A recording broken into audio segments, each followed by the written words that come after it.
গোলাম মোস্তফাকে সভাপতি, মোহাম্মদ মনসুরকে সাধারণ সম্পাদক করে ২১ সদস্য বিশিষ্ট পটিয়া পৌরসভা গণতান্ত্রিক স্বেচ্ছাসেবক দলের কমিটি ঘোষণা করা হয়েছে। চট্টগ্রামের পটিয়া থেকে সেলিম চৌধুরী জানিয়েছেন বিস্তারিত।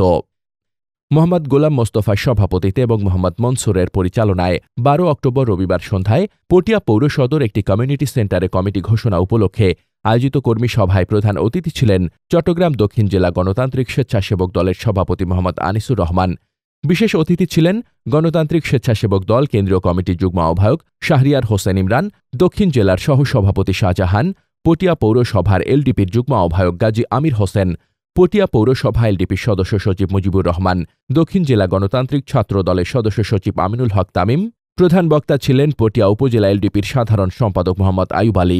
বক্তব্য রাখেন পটিয়া পৌরসভা এলডিপির সিনিয়র সদস্য মোহাম্মদ শাহ আলম, পটিয়া পৌরসভা গণতান্ত্রিক যুবদলের আহ্বায়ক দিদারুল আলম, সদস্য সচিব বিমা ব্যক্তিত্ব এম নুরুল আলম, পৌর এলডিপির নেতা রঞ্জন ধর, নূর সওদাগর, সাইফুল ইসলাম, বেলাল হোসেন, প্রবাসী জামাল উদ্দিন আব্দুল কাদের, অনিল সূত্রধর, পটিয়া পৌরসভা গণতান্ত্রিক ছাত্র দলের আহ্বায়ক ছাত্রনেতা রাকিব চৌধুরী প্রমুখ। সভার শেষে উপস্থিত সকলে সর্বসম্মতিক্রমে মোহাম্মদ গোলাম মোস্তফাকে সভাপতি, মোহাম্মদ মনসুরকে সাধারণ সম্পাদক করে ২১ সদস্য বিশিষ্ট পটিয়া পৌরসভা গণতান্ত্রিক স্বেচ্ছাসেবক দলের কমিটি ঘোষণা করা হয়। আমি আশা করব আমরা দক্ষিণ জেলায় আসি বিদায় আমরা আসবো না তা না, আমরা যদি ওয়ার্ডে যদি কোনো মিটিং দেন সেখানে যদি আমাদেরকে বলেন আসার জন্য আমরা অবশ্যই আসবো। কেন আমরা কর্মী সৃষ্টি করার জন্য আমাদের আসতেই হবে। আমি যদি সভাপতি হিসেবে বসে থাকি তাহলে আমাদের কর্মী সৃষ্টি হবে না। আপনারা আমাদেরকে বলবেন।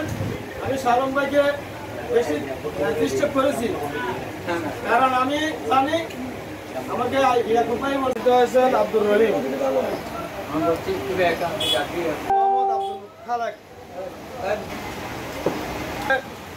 ঘোষণা করা হয়েছে মনসুর আলম, সাংগঠনিক মনসুর আলম।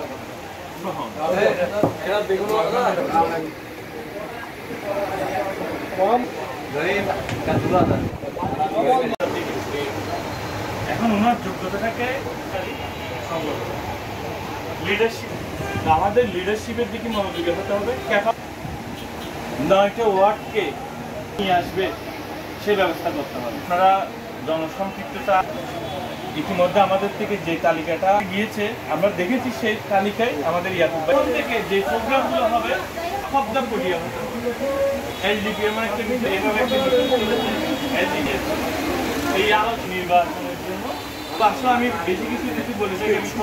আমি একটা পরিস্থিতি আছে ব্যবসায়িক ক্ষেত্রে, রাজনীতির ক্ষেত্রে বাড়াতে চান, কারণ ওরা সব কোয়ালিটিগুলো অনুরোধ করবো যারা দায়িত্ব নিয়ে ওয়ার্ডগুলো করবেন।